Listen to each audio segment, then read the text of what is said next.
Emotionally unavailable.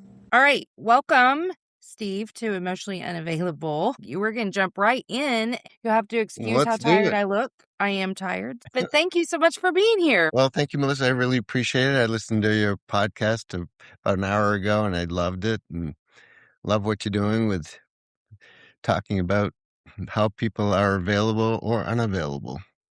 Excellent. Well, thank you for listening. I appreciate that. Okay, so I read your profile again. I also looked up your first book.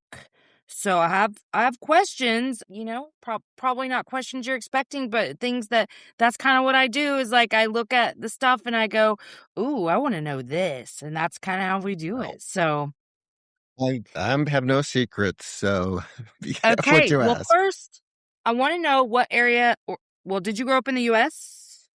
I grew up in Maine, Portland, Maine, actually the town right outside border of the Portland, Westbrook, Maine, born, raised. I lived on an island for 3 years and got voted off the island about 11 years ago. And here I am What? back in my hometown. Okay, first of all, I'm running a special, never have I really talked to that many people from that area of the country, and you're the only interviews I've done this week, all from that area. That's so funny to Yeah. me.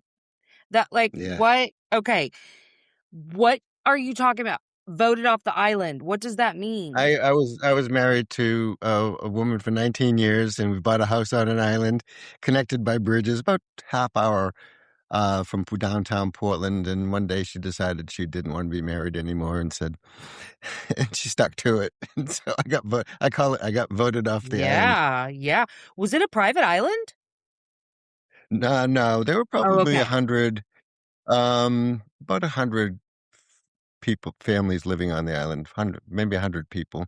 So it was, no, very well connected to, Okay. um, yeah. Because I don't know anything really about that area. I don't know anything other than my little direct area anyway. I've just never been very Where geographical. do you live? I just Where do don't you live? understand. I live in Well, Oklahoma. oh, well, I've got my very best client lives in Oklahoma. Really? Yeah. Well, Yeah. it's an interesting place to live for sure. And it's a little melting pot of Midwest, South. It's weird. Okay, so that was my first question. My second question was, what where are you in the birth order in your family? I'm the middle child. Oh, me too. Okay. And that was the first thing when I went to therapy. The therapist did family dynamics and I was 36 and he goes, "Where are you in the," I said, "I'm in the middle." He goes, "How's that feel?" I said, "Oh, never again do I put myself in the middle of anyone or anything ever. Never. Nah. No, but for real, I didn't realize, and maybe some of the stuff I felt really doesn't have anything to do with the middle child stuff. But did you feel like after you learned typical middle child dynamics that it fit you? Oh, 100%. And as soon as I Yeah. had that aha moment, I stopped. I said, never again will I be in the middle. And I haven't since. Don't do Yeah. it. No, So you were don't have you to be. you as the middle child, were you the peacemaker of your family? Uh, I wanted to make everything. Yeah, I think so. Pleaser, Yeah. peacemaker. I wanted everyone to be happy. Yeah. Yeah. Are you a Libra? Now I don't care. Now I don't care. If you want to be happy, be happy. If you don't want to be happy, don't be happy. It's a It's fine. choice, It's friend. all good. Take the choice. Yeah, no, I Hmm. understand that too. So, how many siblings do you have then? Just one above, one below? I have an older brother by 2 years and a younger sister by 4.5 years. Mm, okay. Wow. And what was your childhood like? Was it real typical or Well, I was born with two fingers in one hand, okay. so that started out That had its pretty own much challenges. atypical. That yes, some. So that wasn't typical. It was a good childhood overall. I've done the work. I accept everything that ever happened. So it Sure. wasn't. I don't know if it's. It was probably typical. I would say. Yeah. Were you typical. raised by boomers Wasn't or the silent what's generation? that? Were you raised by boomers or the silent generation? Yeah, absolutely. Boomers who had their own issues, who were doing the best they can with the awareness they had, you know, who Mhm, did their mhm. best and they provided for us. Emotionally, not so much, but, Right. you know, provided a roof over our head. My father started the flower business from my grandfather, which was a greenhouse. And then he Oh, started wow. to do cut flowers. So at 8 years old, I'd be working at the flower shop after school, weekends. And so I did get a good exposure to that. And that's something I always wanted to do from the That's time I was so 8 years cool. old until we retired at 58 doing that. Now I do the coaching. I got my financial advisor's licenses. I retired for a year. And one thing I know about myself, I'll never be retired ever. Yeah. That You I just love working. you're on the move a little bit. You like to do things, keep I've got yourself busy. ADHD and I'm on the move. And yeah, I love Yeah. being busy. I love being quiet, but I love being busy too. So I think I got a Well, good and it's balance and important to do things that you care about, you know? absolutely, absolutely. It was a business and But we you had were the fun with biggest it? in I had fun with it, and I was had challenged by it as well. Oh, I So, bet. Oh, yeah, yeah, yeah, yeah. But I a could lot of see a work. flower business doing really well in that part of the country. Yeah, Maine's a big, exporter of snowbirds in the wintertime to Florida and Wow. south. So, anyone in Maine who can afford to get out generally goes to Florida in the wintertime. So, Yeah. Mother's Day and they'd come home after Mother's Day. So we'd have Valentine's Day, we'd have, uh they'd leave people usually stay here in Maine until right after Christmas to be with family. Then they go down January through the end of May, pretty much. Dang. Mhm. Um, I've heard that, I guess. Okay, so I'm wondering, you call your childhood typical, but I do think typical in like a New England area looks different than some places, so there's that. And you've written a book. I think you co-authored this with one of your children, is that correct? My The one and only, okay, so you have my one one child. will Okay, so it was the one father, child. son, and the aha moment, is that correct? Yep, yep. Okay. Tools for helping you and your child develop a path to happiness. I was 45 years old when he was born. Oh, okay.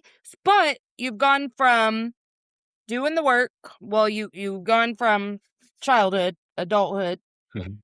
to 45, having a child, co-authoring a book with this child. What was the work? What was the struggle? I mean, you don't have to talk shit about your parents and your upbringing to say that you had a struggle. Like, what was the work? What was the stuff that Well, happened? the work was I went to therapy at 36, 13 years into working with my father. Uh, and he had a stroke 13 years prior. That's how I took over the flower shop at Oh, 22. So wow. what I realized was I never knew I had feelings. And I heard you say, if if you want something to cry about, I'll give you something to cry about. Oh, That's we were all exactly what told my that. Yeah, yeah. yeah. And then you shouldn't feel that way. Mhm. Finally I just got to the point where, okay, I just don't have feelings because they're not Right. going to be, Yeah. I didn't even know the word validated or anything. I just knew that it just didn't matter. You're too So why sensitive, share? and so you just learned to shut it off. That's what I was Yeah. told. But my sensitivity is huge. I'm extremely Are intuitive. you? I channel dead people. Okay, that's how intuitive I am. Nice. Okay, that was Yeah, gonna be one of my questions is your spirituality because there's an air of spirituality through all of the things on your profile, but I was gonna get there, but okay, right on. I like that. let's do Um, it. Let's go there. Let's go there. but I'm wondering, do you was it hard to get to that part of your spirituality, the intuition and stuff until you did that work? Because there's, trauma and stuff that happens in our childhood separates us from that self and our intuition. Yeah, And coming back home to that, I think was the biggest part for me personally that like yeah, really I've always had that like ability yeah. to be Mhm. intuitive, but it wasn't until. Hey guys, it's me. Emotionally Unavailable is produced 100% in-house by me with no team. So if this show has ever helped you and you want to give back, subscribe to the Patreon. There's several different levels with different benefits in each. Check the show notes and you can see what each tier subscription will get you. I also plan to spruce there's also lots of fun things coming down the pipeline for the Patreon subscribers. So get in early. You can get a workbook, you can buy merch, you can do any of the things, and all of that supports the show to help it keep going. Really appreciate every single one of you. I love you so much, and I can't wait to see what we continue to do together. Ahora en Lowe's, recibe cotizaciones más rápido en nuestro Pro Desk. ¿Tienes una lista de materiales escrita a mano o en foto? ¡Perfecto! Tráela y recibe una cotización lista en minutos. Y si no ves lo que necesitas en la tienda, te lo conseguimos. Desde el Pro Desk, accede a miles de productos más allá de lo disponible en la tienda y en Lowe's.com. Obtén cotizaciones más rápido y consigue lo que necesitas para sacar tus proyectos adelante. Así de fácil, en Lowe's. How I really was coming home, that I was like, oh. Yeah, when I went to therapy, first thing he said was, well, where in the family are you? Why are you here?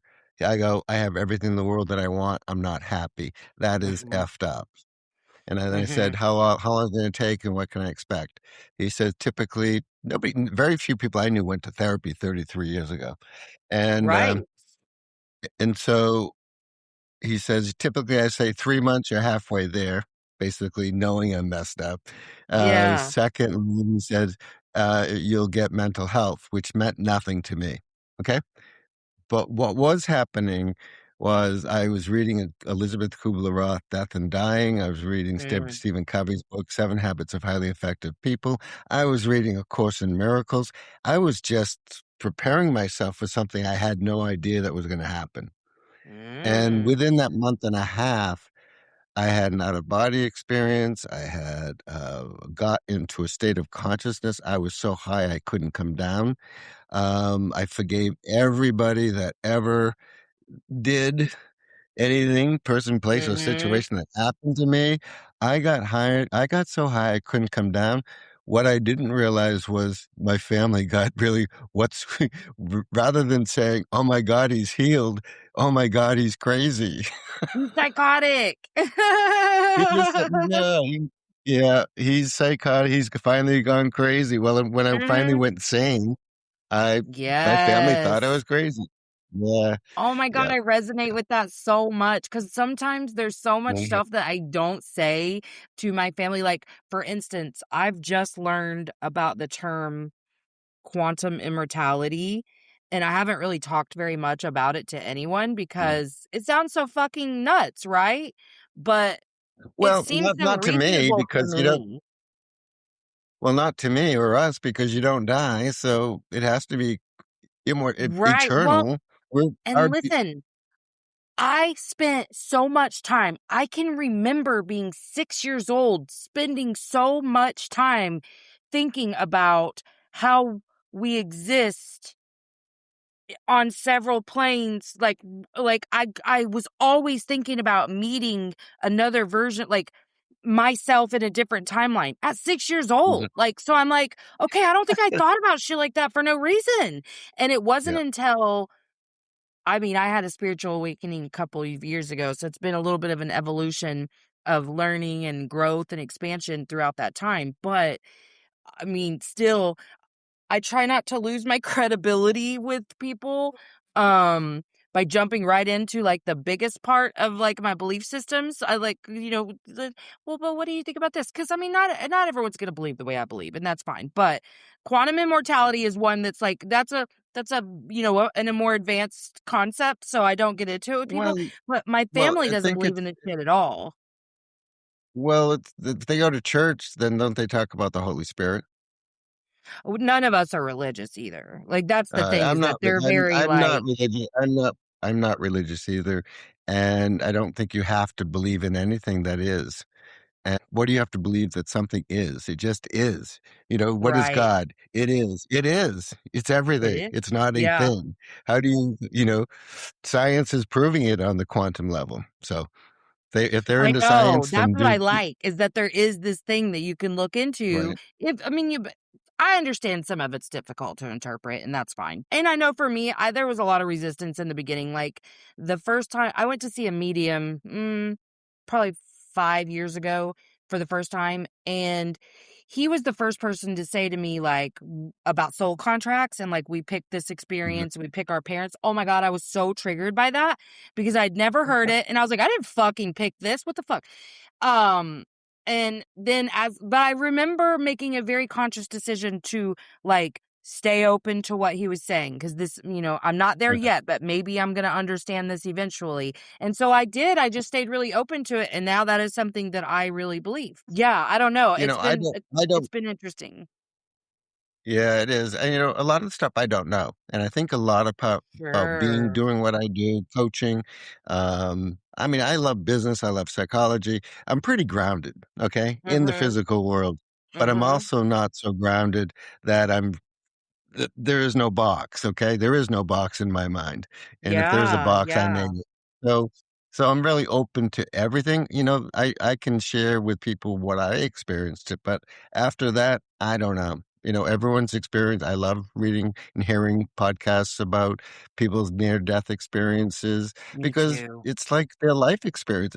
I think it's all different to everybody. So you can't say this is how it is on the That's other so side. You true. know?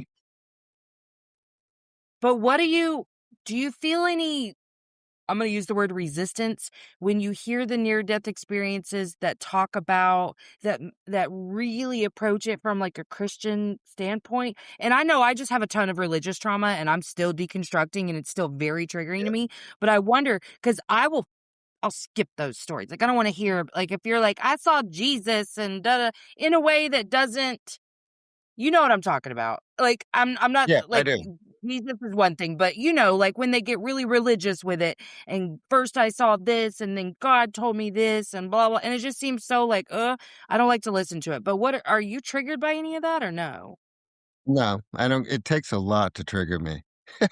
It Really? really does. Oh, I just are you I think stoic? I'm on What's up with that? How are you so easily, well, or like, how are I you actually so created a unbothered? process. I either I created a process, called the Game of 10, and it really unconditions us from our triggers. So, people can say it is really rare when I get triggered, but when I do, I love it. I go, "Oh my god, I didn't know that was inside me." Where Oh my did god, that you come sound like from? one of my friends. She says the same thing. She fucking loves being triggered because then it's something she gets to discover. I hate it. I hate it so Yeah. much. I hate it. I hate it. I really do. Well, Just because it's my triggers funny. are so personal, and it's like, and also I feel like, well, it's probably just an area I've really placed a lot of judgment on myself about, Yeah, and I've kind of yeah. just come home to the fact that it's like, okay, human first in this experience. So I'm allowed to have human feelings about things, and I can not be around people who piss me off, and that's okay too.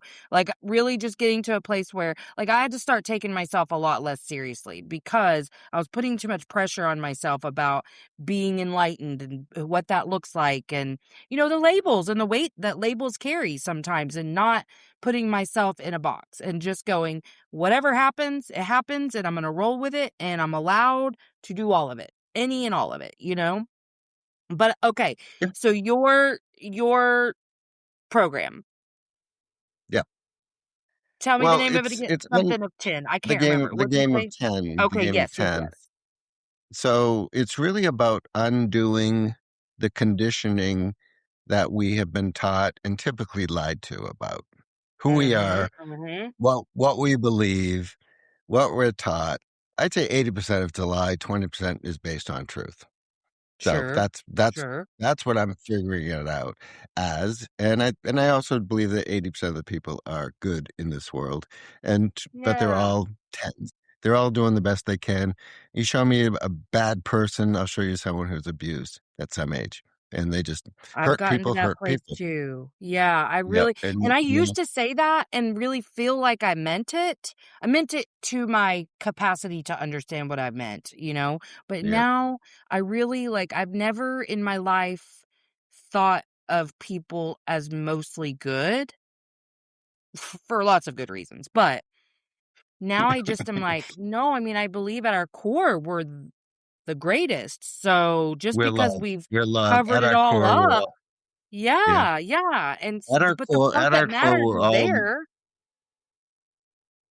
right. At our core, we're all love, and how we express that love is what we experience in life. So the game Mm, of 10 is based on 6 phrases, and when you declare yourself, "I am 10," you're an aspect of divine love, source, God, whatever you want to call it. mm-hmm. And so there's 6 phrases. We can do it together. Repeat after me, okay? I am 10. I am 10. Say it with I conviction. am 10. I'm 10. I'm doing the best that I can with the awareness that I have.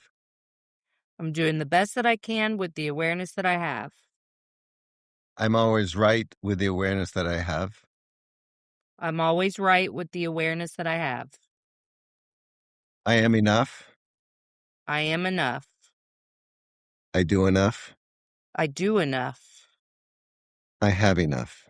I have enough. Those 6 phrases will put you into alignment with self, capital Mm-hmm. S, because it shuts down our ego that is there to protect us and Mm-hmm. also be there when we're misaligned.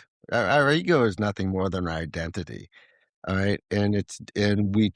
Oftentimes it's used to protect our identity so we don't go psychotic, go into the Right. spiritual realm on a physical planet, and just Right. become a drooling guru, get him a straw.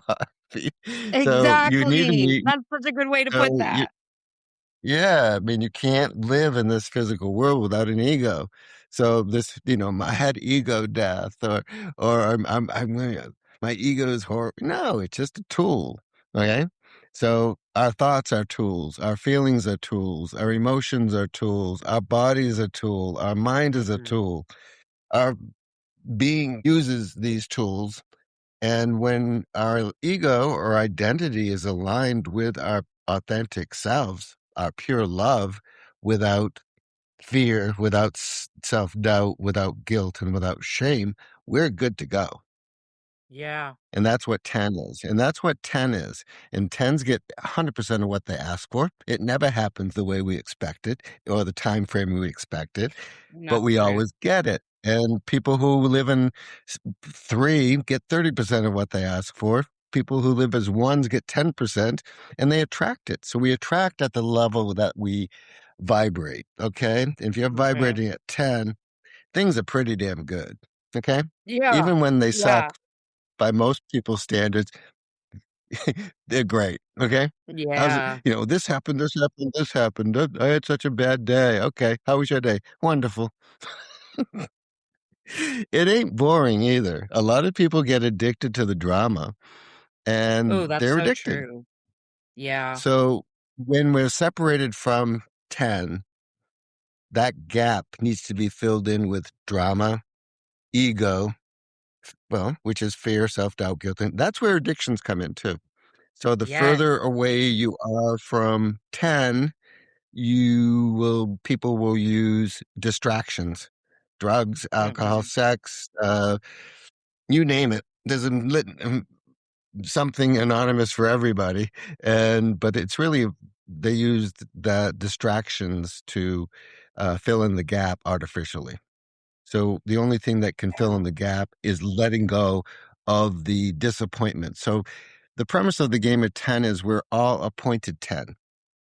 With a clean slate, we come in here. I don't know what happens when you leave. I was heading out of body. I didn't leave the room. I was still in the room connected to an ankle, but I had it and I had the experience of Well, can that. I ask you about But that? Was that related to, yeah, were you actually high, like on drugs, or was it a near death? Like, what happened? it was a near death, but I had not done any alcohol, caffeine, or anything substance. It was natural. It was a spiritual awakening and a Oh, near okay. death experience too, because I had a choice. I had a clear choice. I can go or I can stay. I said, I was finally happy. I was finally Yeah. happy. I knew I had feelings. I knew I had a life that I can just be and so I said, I'm staying. Did I go through, Like, have I okay, gone do through you mean like a lot of crap? you could finally feel all of that light and love just from the elevator where you were right then? You finally it clicked. Because that's what I hear a lot about Well, near-death experiences is that it clicks and they're like, yeah, "I wanna well, go back." I started out by forgiving my father, and I was on a natural cocaine high. Natural. Okay. I said to Okay. the therapist, this is awesome. It's free and it's legal. And I'm high. And I said, I want to get higher. So I did a homework assignment that he asked me to do, which he didn't even know he said, I'm on a cocaine high. This was after my first session. Onto my Mhm. second one. I said, does this happen to all your patients? He goes, no. I go, and I'm being me. I said, I want to see if I can get higher. Like, I've heard heroin was pretty damn good, but I never would ever do Oh, it. So, no. so I wanted to try it I wanted the experience without doing the drug. Okay. Mhm. So he stood at the doorway and he said, read the redemption.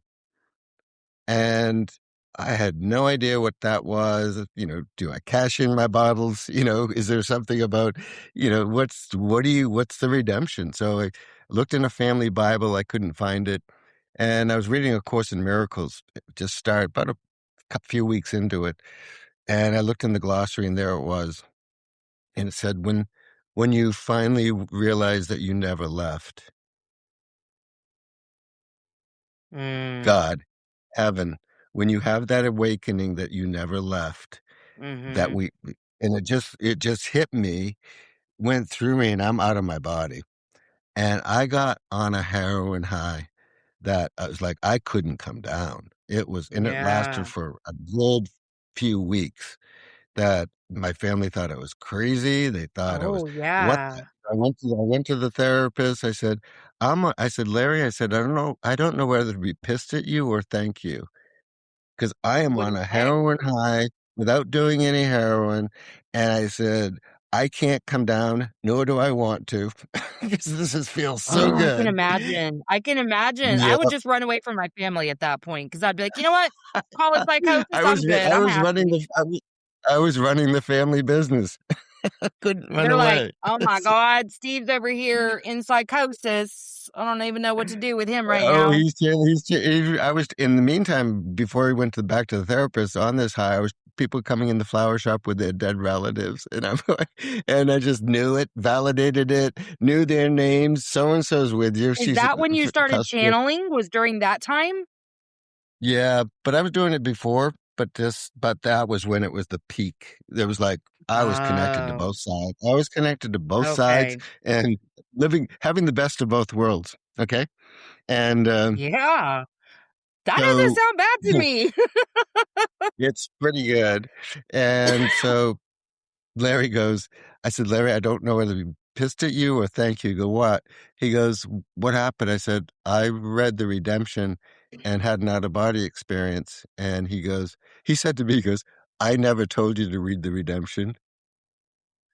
And I said, you know what, Larry, with everything that's gone on for the past month, I said, I know that you believe that, but I didn't know what the redemption was. And I do know that your mouth was used to tell me to read the redemption. You channeled it without knowing it. And it doesn't mean I'm special in any way, but it was my willingness to grow that to that level was supported. Mm. I've never experienced, I don't know, maybe that's a guardian angel. I don't know.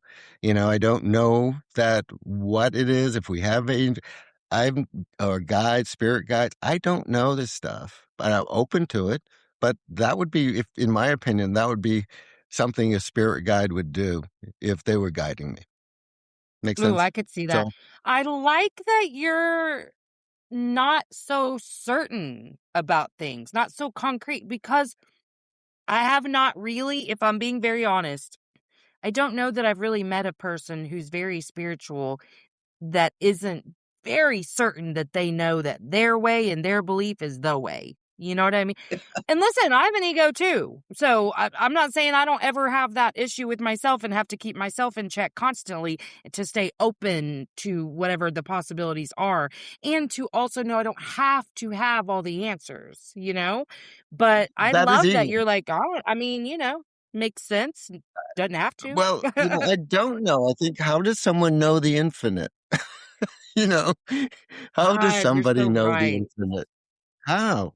And when I think part of being awareness is not knowing you don't know, and be You're willing so to right. see things differently and to see all possibilities.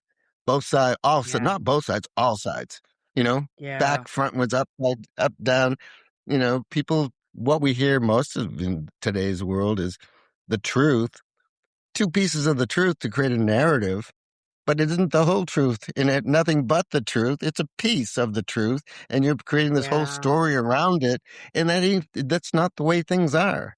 So I think that Yeah. that's discernment. Finally, that thank you for the compliment, because I know I don't know, but I do know I know a lot.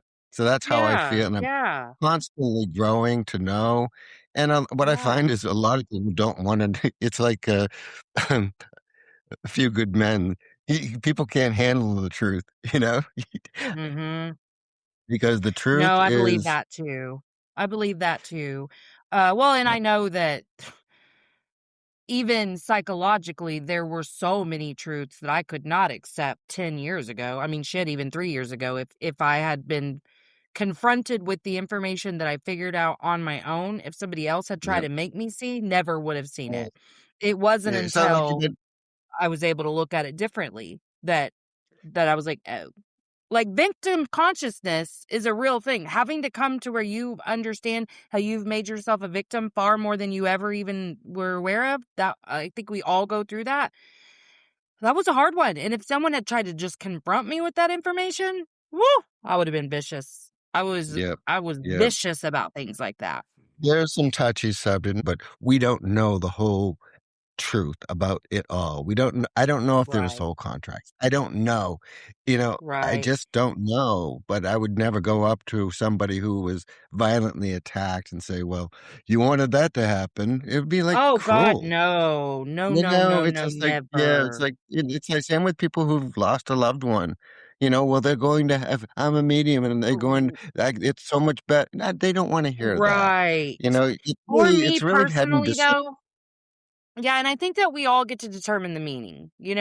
But for me personally, believing, like, I am grasping onto the idea for myself about soul contracts and also like uh purpose and what each lifetime does and why.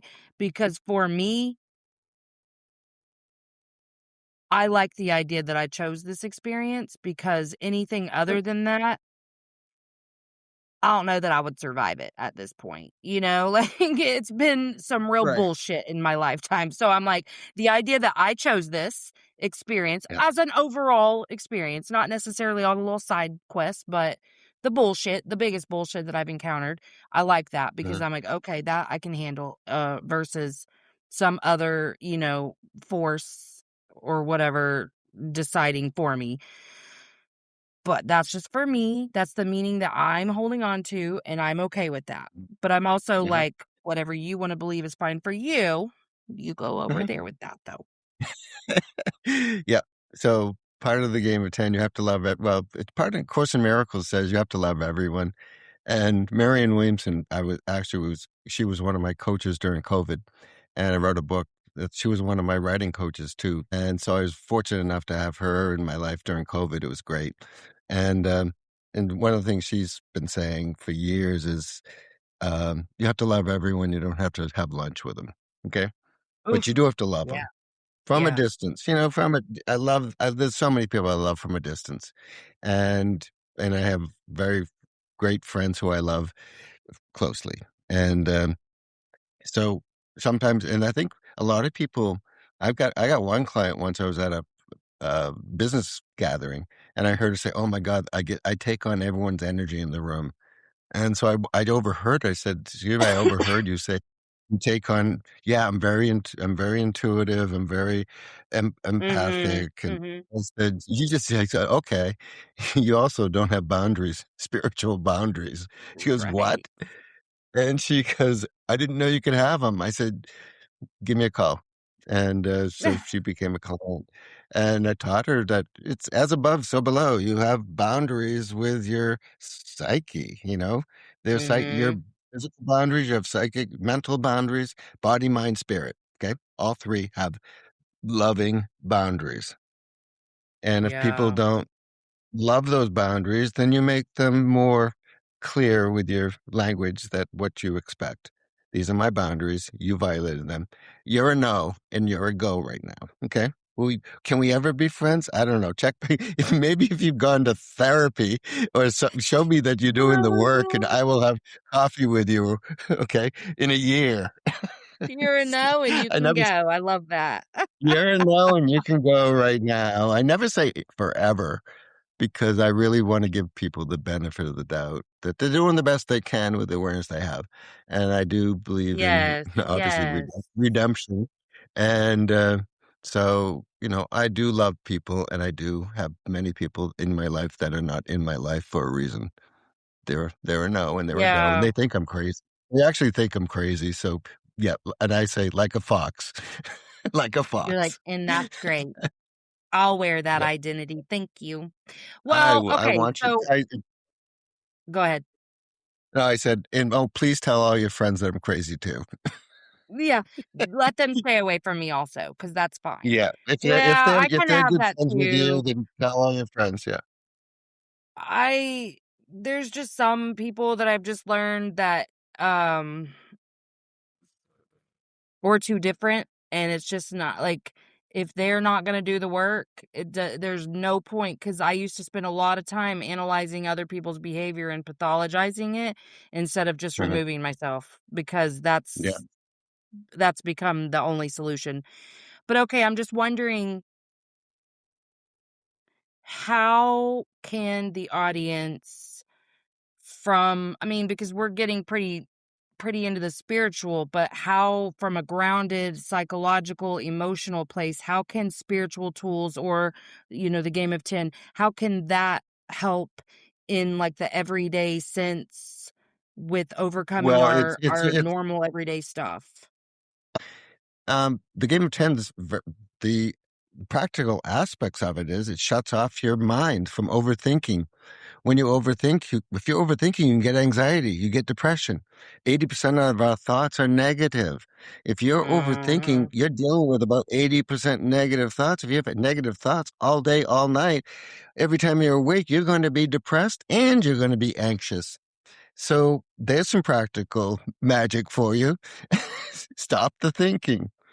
Download Yes. from the present moment ideas, creative ideas. We are intentional, intuitive, energetic, spiritual beings having a physical experience. Work from Mhm. that equation. We are here to recreate. We're here to play. We're here to recreate. We're here to Yes. multiply. We're here to Yes. recreate and recreate heaven on earth. Okay? That's our purpose. How are you going to do it? Are you doing it from your job? Are you doing it with your family? Are you doing it with your community? Are you doing it with your friends? Okay? That's the practical aspect of it. How are you incorporating your physicality, which is your human, with your spirituality, which is your being? How are you Mhm. assimilating the two? Because what people don't realize, you talk about time space continuum in science, right? There's time space. Einstein, quantum, time space. Mhm. Time is always the present moment. No one knows what. No, Eckhart Tolle wrote a book called The Power of Now. So powerful Mhm. being in the present moment. But he didn't, I don't think he mentioned the quantum space, the quantum portion, Yeah. the infinite. The infinite space is enough. That is the whole concept of grace, gratitude, and abundance right there. Everything Yes. is enough right now. Now is Yeah. always enough. So once you get to that, and when you know this, time space collapses. and you're able to open up a portal in your mind with the quantum field to start asking. It won't happen in the time that you ask for it. It doesn't. It has to organize to give you what you're really asking for. So there's the concept patience. There's the concept of asking clearly what you're asking for. They always say, be careful what you ask for. A lot of people ask for stuff in the negative. Yeah. It's just gives. So you got to be really clear what you're asking for. It's a directive. I have wealth. I have abundance. I have happiness. I am happiness. I am healthy. I am wealthy. I am healed. I am whole. Boom. Covers it all. And I Yeah. am Marianne Williamson one day clarified for me. She goes, what is this? So you're saying everyone's God? So I'm God, I said in front of her. And she's been traveling the world 40 years and ran for president twice. So she goes, Steve, do you, let me put it this way. Do you control the earth, the sun, the moon, the cosmos, the stars, the planets, the galaxies, and all that? And I said, I said, maybe. That was my joke. Maybe. And she thought that had zero funniness to it. She didn't laugh. Really? No. So, but she has a good sense. I think she has a good sense of humor. But anyway, I thought that was a riot. Great response. Thank you. And she goes, here's the deal. You're an aspect of all that. And you're a piece of that. And so is everything else in the universe is a piece of it. So yes, you are part of it. You are not it. So that's how I look at it. I am God, special, not special. Everyone is. I'm not Yeah. 11. I'm not 9. I'm 10. Special, not special. So many people think that they're better than God. So many people think they're less than. Yeah. So each way is arrogant. I've oftentimes with clients, how you doing today? I said, the answer I want is 10. I aspire to be uh, as best as I can. So, but by declaring yourself 10, you're actually declaring yourself, I am special and I'm not special. I am perfectly enough as I am right now. Right. Yep. Worthy in all of myself. All of it. You are entitled to happy, healthy, wealthy, healed, and whole. Now get your mind in alignment with that so you can experience it. Because you're going to experience one, if you're depressed, suicidal, life is going to suck the life out of you. If you're, the higher you go, the less it is. So a lot of nines I work with who are high level executives and they've really done well by positive thinking. You can get to 9 by positive thinking. You can't get to 10 by thinking at all. You've got to connect to source, which doesn't think, it knows. Would you rather think or would you rather know? It is all knowing. It is works with ideas. We're an idea in the mind of God. God's an idea in the mind of God. It works with conceptual ideas. Then we as humans take those ideas and turn them into thoughts, which is the first time where they become physically manifestable. We take a thought and use the thought as a tool to create in this physical realm. Yeah. That's I like common that. sense to me now. Not very commonly practiced, but that to me is common sense, grounded common sense. I want to download stuff. Game of 10 was downloaded. I download stuff. Yeah. That's still a little tricky for me. Maybe it's not tricky. I think it doesn't happen that often. There's some things that feel so clear, and then other things, maybe they really were clear, but it didn't turn out the way I thought it was supposed to or something. So I maybe just doubted it Nothing in the does turn after. out the way we think it. Nothing turns out the way we think it does. Nothing Yeah. does. I'm No, learning that. ever. So once you understand that, why think about that stuff? And why not just accept and set your intentions, which are ideas, dreams, Dreams are ideas.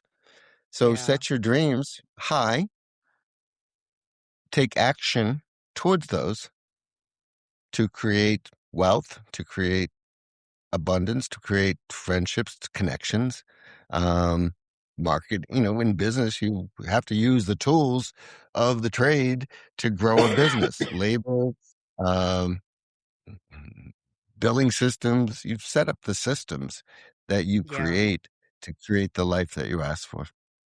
So my coaching is extremely practical and extremely different than a lot of people out there doing it. So Yeah. Well, tell us where we can find you. you can find me on LinkedIn, Steve Barton, High Performance Coaching.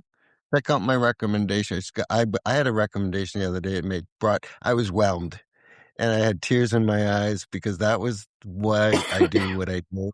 When I can when I help them change their lives to what the life that they've dreamed of, that is like, I don't do it, I help them do it. And I know that. You can find me on my website. You download the book that my son and I wrote during COVID, The Father, the Son, the Aha Moment, Tools for Helping You and Your Child Develop a Path to Happiness. For those out there who don't have children, read it to your inner child. It needs healing, okay? So that's what that book is about. It has the game of 10 in it. And you just scroll down to the bottom, fill out the email and name, and download the e-copy of the book. And you can find it on Amazon as well. So that's how you can find me. And in the website, if you're interested in coaching, schedule a call with me to find out if it's a good fit. So. Okay, and I will make sure to include all of those links in the show notes as well. And I just appreciate you being here today. Thank you for coming on. Well, it was fun, and you're fun, and you have fun. You're here to recreate, aren't you? Absolutely. I had a really good time. I'm going to press stop if you'll hang out for 1 sec. Thanks for coming to Emotionally Unavailable. If you haven't already, like, subscribe, and share. Emotionally unavailable. All right, that's it from me. So make sure that you check out the show notes for links. And until next time, let's all just keep swimming. INDEPE and cut.